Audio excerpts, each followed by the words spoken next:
Championships. In a few hundred metres, the 4 leaders will hear the bell one more time up the Midland Highway, then left onto Mount Buninyong. 27 seconds is their advantage. 1 lap to go. Shaking ahead from Tristan Saunders. I'm not working with you, Jimmy. You've been too good all day long. James Whelan has been the most combated in this race. One of the big favourites amongst many of the spectators on the side of the road. Well, James Mullen has not only done more at the front of this race than any other rider, I think he sat on the front of the breakaway more than any other rider as well. A 5-star performance by James Whelan. A look across the shoulder, and it is Lucas Hamilton who is chasing, doing the work for Michael Matthews. Believe me, one more. Believe me,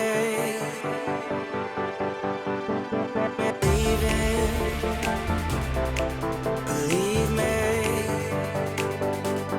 one more.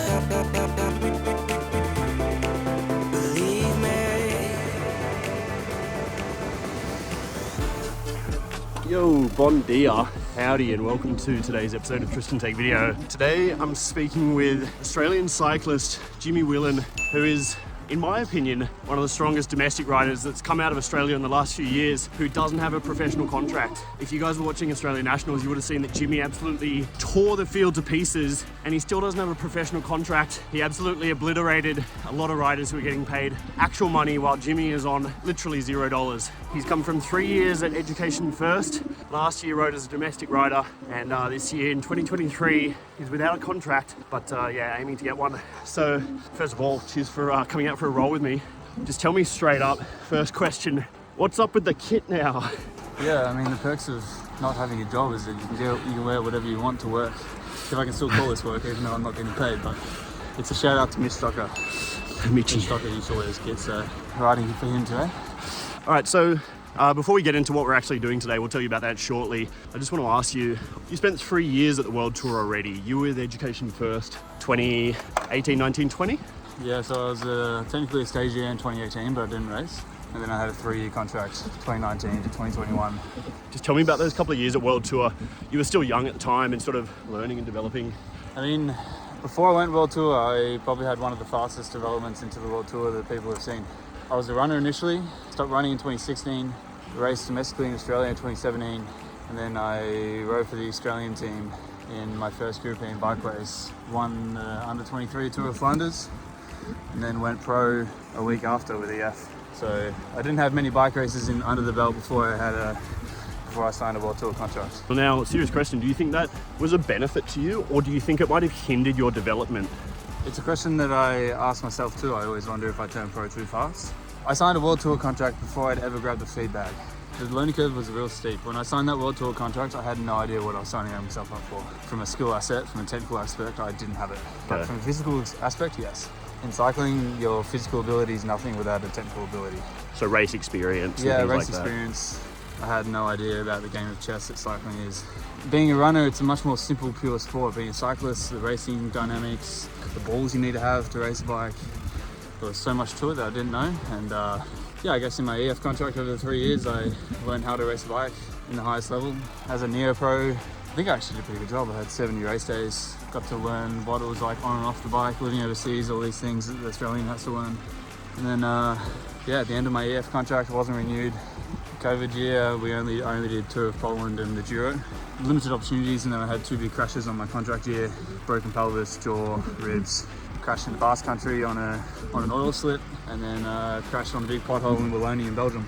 Yeah, I mean, Jonathan Waters was my boss doing the contract stuff, and I guess from his perspective, I was on contract year, I had 2 really big crashes. There was a bit of a question mark as to whether I'd be the same athlete again physically. So I understand from that perspective. I also had a fair bit of hype coming into my Neo Pro year. Obviously, I won my first ever European bike race, so I was on a good contract, and JV would have had some high expectations, and maybe I didn't reach those expectations, and so he moved on. I also, it was a bit of a gamble as to whether I was back to my physical condition after my 2 crashes. But in the Italian races at the end of 2021 on my contract year, I showed that I was well and truly back up to the standards. And yeah, I was pretty disappointed not to find, well, not to get the contract renewed, but also not to find another team. And here I am, still in that position.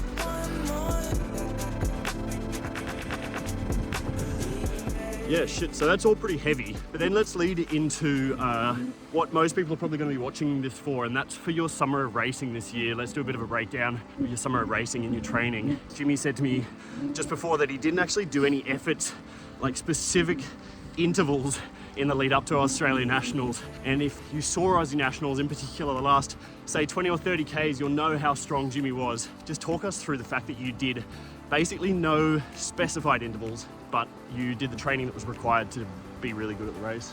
I mean, a bit of context, I've been my own coach for the last year. I've had to keep things super simple. With the stress of the contract stuff, obviously your relationship with the bike can become pretty negative, so I was trying to really make sure that I was just enjoying doing the things that I love doing on the bike, and that was just some pretty big days, riding hard from different town sign to different town sign, riding in the heat, enjoying group rides, enjoying crits in Australia, and yeah, I mean, I didn't really hit the lap button once. So you rode more to sort of rate of perceived exertion and feel and exactly. Enjoyment and... Yeah. Very unstructured. Like, I'd still be doing 25 to 27 hour weeks. So I did a 6-week block before Nationals. I'd have some crits in there, some group rides, and the rest was just endurance riding in the heat. Nothing crazy, very, very simple stuff. Yeah, cool. Yeah. Obviously worked out.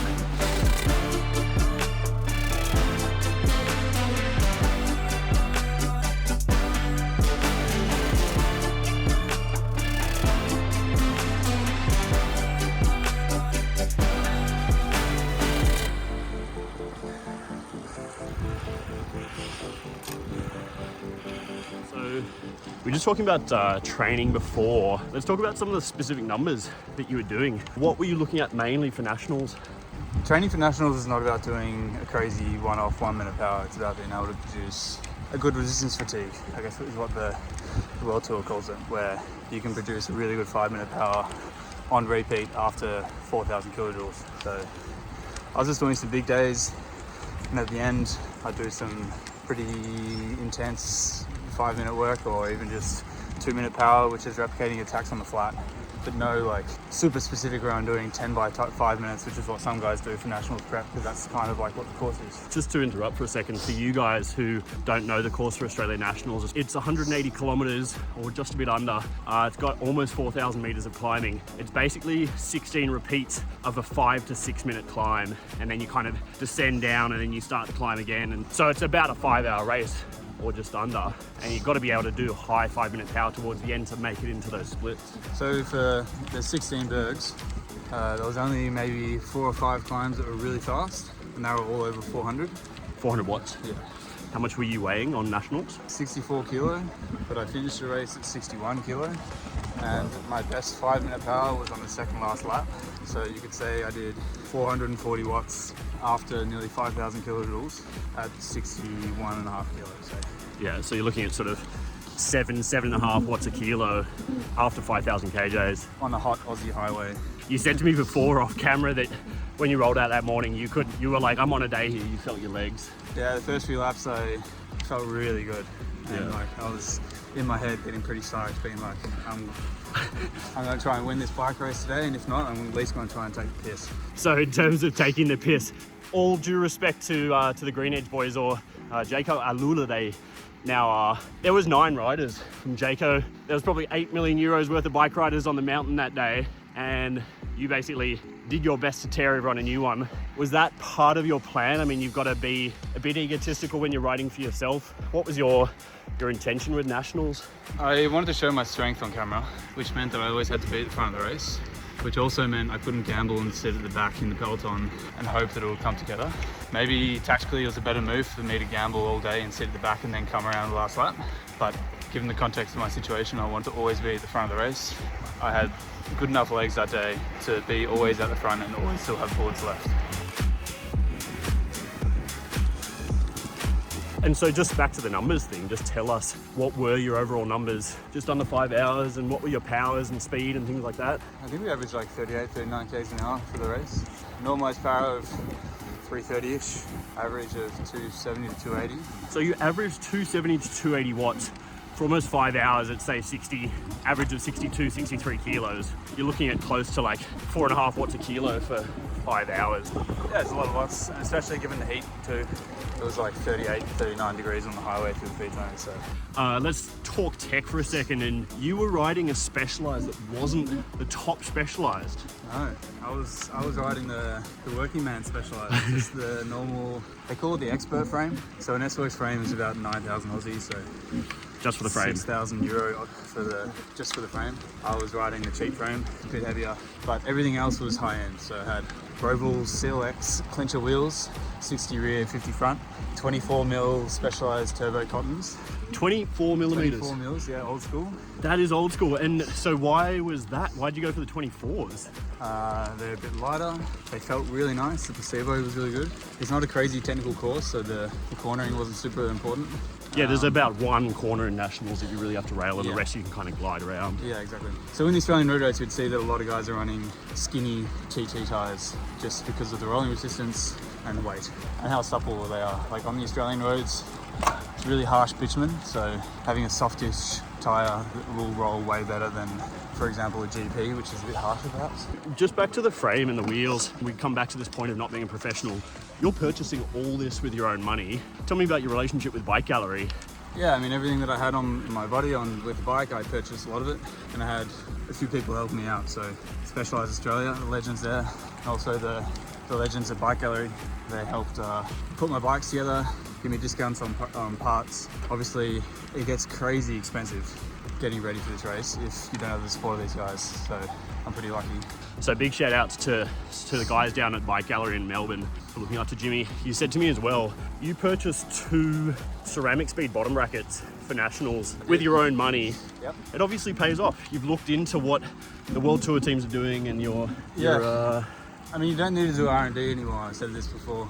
Just go to the Tour de France, see what teams are running, run the products that are all blacked out with Sharpie, and they're probably fastest, right? And that's basically what I did with my bike. And yeah, it was super quick. It obviously worked well. So all that chat about the bike leads me to ask, you're not on that Specialized anymore, you're back on the Education First Cannondale. How did you end up on the Cannondale back here in Europe? Well, unfortunately, the harsh realities of not getting paid for a year means that you kind of need to sometimes turn your bikes into cash.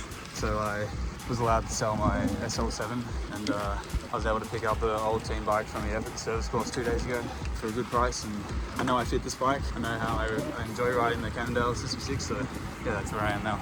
Okay, so you're back on the old team bike. It's kind of nice. You were saying it's quite a quick bike, hey? Super fast. Very stiff, almost too stiff. Lucky I've got a flexible back, so no worries. And then one other question I had, in terms of the kit that you were running for Nationals, again, because you're buying your own kit or you're getting provided your own kit, you're not going to drop $1,000 on a Vortex skin suit. What were you wearing for Australian Nationals?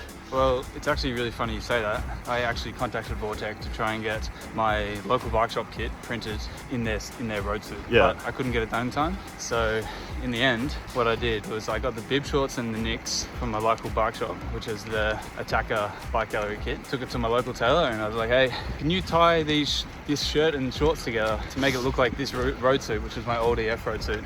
And they did a perfect job. They took the neck out, good for the heat, cut all the trimmings to my size. It's fitted like a proper good skin suit for $70. That's mad. So an Attaquer bibs and jersey that you turned into a skin suit, it obviously performed as you needed to perform. Oh, it was incredible. Yeah, not many people know that. And yeah, the lengths you go to for creating fast clothing. So with that being said, I'm just going to go and do a little effort. Jimmy's got endurance today, and I'm going to do one little 10-minute effort up here. I'm going to do this effort, and I will chat to you more in a moment.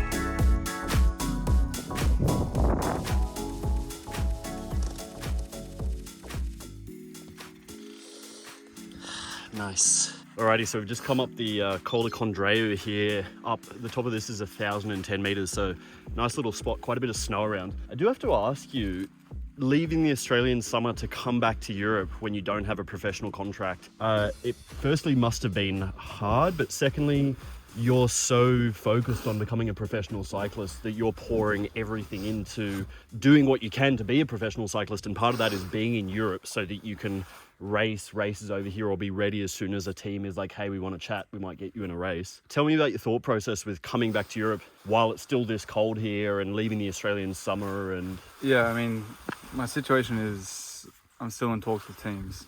If an opportunity comes up, I need to be here in Europe ready to go. At the end of the day, Europe is my home. Australia's not my home anymore. So I'm also coming back just to live in my apartment, right? you have an apartment in Girona and one in Andorra as well. So I refuse to let my homes go. I got an apartment in Andorra for my altitude training. Then I've got a home that I share with another cyclist in Girona. Yeah, it's a weird feeling getting on a 24-hour flight to sit and think about everything when you're going over to Europe without a job. But you just have to keep the process simple. I just need to do what I need to do, get ready, get fit, stay fit, and hope that the team gives me an opportunity. There can be a lot of emotion involved, but if you can be almost overconfident and almost arrogant that you think you're going to get a job, then that's the way I approach it. Yeah, you're really manifesting that job, hey? Yeah. So that begs the question then, obviously, if you have 2 apartments in Europe, you're earning $0. How are you paying for this? With the savings that I accumulated over my 3-year contract at EF, I mean, I guess I'm one of the few professional cyclists that didn't buy a sports car, so that's a win, so I saved some money there. But yeah, I'm just living off the savings that I accumulated over the last 3 or 4 years. Yeah, wow. It's going to get thin by the end of the year, I can tell you that much, but it's still viable for another year. So, And you believe it's 100% worth it. I mean, chasing the dream, and I'm not questioning it, but I am just asking the question, chasing the dream for you leaves you with no stone unturned into the future, and you don't look back and have a chip on your shoulder that you didn't make it. You want to chase this. I'd rather come back to Australia with no cash and no regrets rather than some cash and regrets if I close it too early. Yeah, So I can trust that. Nice. All right, we're going to keep rolling, and yeah, we'll head back down on this icy road. Take it easy, and we'll chat to you on the next climb. 4 degrees. 4 degrees. Felt a lot colder than that coming up there.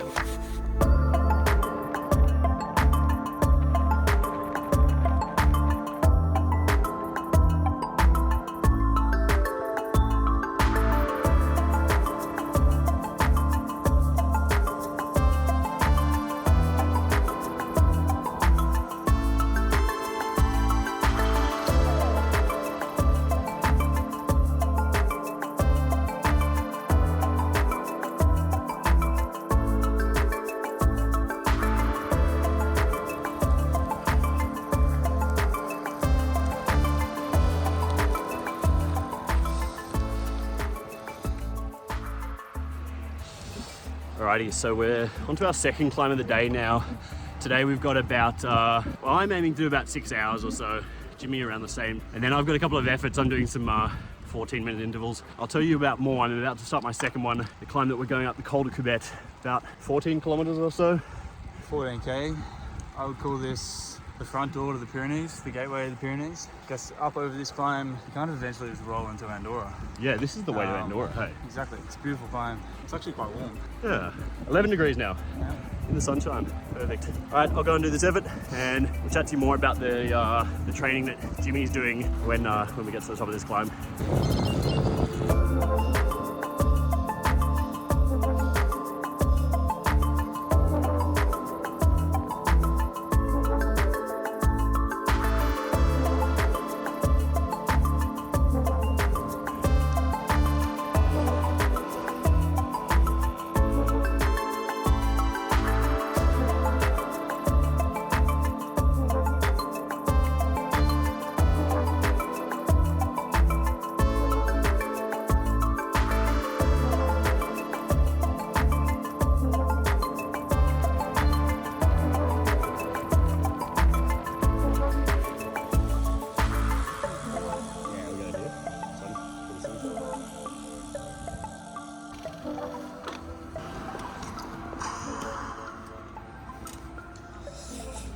Alrighty, so just sitting here at the cafe, just out in a lot. We've done like a bit over 4 hours now. I just did my effort on that last climb. For anyone wondering, not that you are, but I'm going to tell you anyway, the efforts that I'm doing today are 2 14-minute efforts where I do 4 minutes at around 95% of threshold. So for me, that's around 315 watts. Then I was doing a 30-second ramp at around 7 watts a kilo, and then you drop it back just below threshold again and try and hold that for another 4 minutes. So kind of up and down for 14 minutes. It's a bit of an extended over-under. The first one I did 325 watts or so average for the 14 minutes. Second one I did about 320. Speaking of numbers, I want to ask you, what are your numbers? What are your tell us some power numbers? I'll keep it simple. So maybe I'm like 64, 65 kilos. My 1 minute power is 735 watts. The 5 minute is 492. 10 minute is 449, and my 20 minute is 439 watts. So north of 6 watts a kilo for 20 minutes. This is what it takes to be the highest domestic level rider in Australia and not even professional. Obviously numbers are not everything, like you said before. It's more about how you race a bike, but numbers are a good indicator of performance. So one thing I've worked out, I've been speaking to a lot of teams recently, and I've gone through the recruitment process of some teams and the performance process. And the first process you have to tick off is their algorithm. So the coaches look at their stuff, and you have to do a certain watts per kilo in order to get the tick from them, and then the management will speak to you. okay. So it's actually very relevant. It's very important. If I don't get through that process, then there's no chance of me getting a job. Interesting. Cool. All right, well, we've just had some lunch. We're about to roll back to Girona. Should we get going and we'll Let's go. chat to women back there?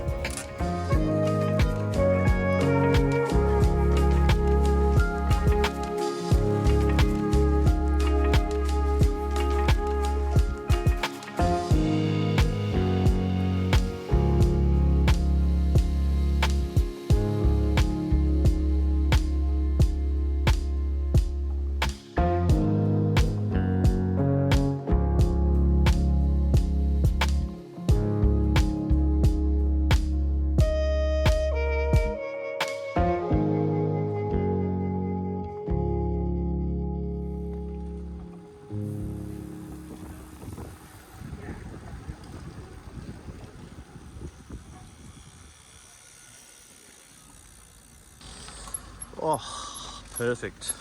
6 hours. You got 6. Press stop on that one. Alrighty, big ride done. Back in Girona. I did 6 hours 20. That's because I've done a few extra meters with the efforts that I did. About 180 kilometers for me. Jimmy's around the same, I guess.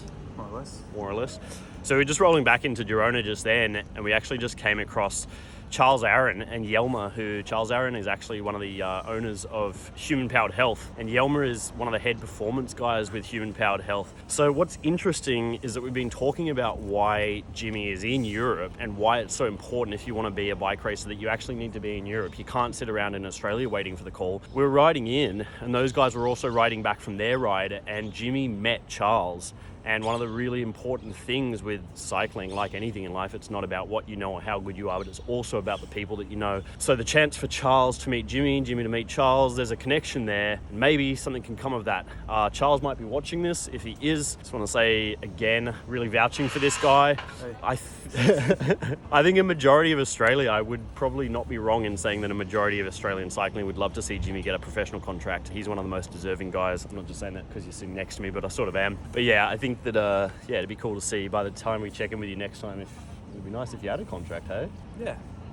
maybe I will have a job by the time this goes online, and it's all irrelevant. Yeah, maybe this video doesn't mean anything. It's a good problem to have. Yeah. But anyway, just serious question. So now that we've done I've done 6 hours 20 and you've done about 6, just tell me, what is your training plan now? You're going to continue training with the European focus in the style of what you're doing in terms of efforts? Yeah, I mean, I do a big base block again. I need to do a lot of climbing, need to do a lot of threshold work, zone 3 work, as if I was getting ready for a stage race in March or February. My immediate future is that I'll go have dinner, but that's more simple. Yeah. But yeah, I just have to keep training, make sure that I'm fit and ready, that when I get given an opportunity, if I get given an opportunity, that I'm ready to go, I'm ready to race, and I'll turn that 1-year contract into hopefully a 3-year contract. And a nice successful career as a bike racer. Sweet. All right, well, Thanks for the ride, man. And oh yeah, just one more last little thing. If you got a piece of advice for these guys, what would it be? To do with YouTube. to do with Tristan Take Video? What would someone who's watching on YouTube want to do once they watch this video? Go right, like, I guess. You could also, if you want to, give it a big like and subscribe. Oh yeah, like, subscribe. Also follow on Instagram. What's the other one? Leave a comment saying good luck, Jimmy. Yeah, sorry, I'm not very good at this stuff. Like, subscribe, and leave a comment in the comment section below. Perfect. Yeah. Sounds good. Time to go and recover. All right, catch you guys soon. Adieu.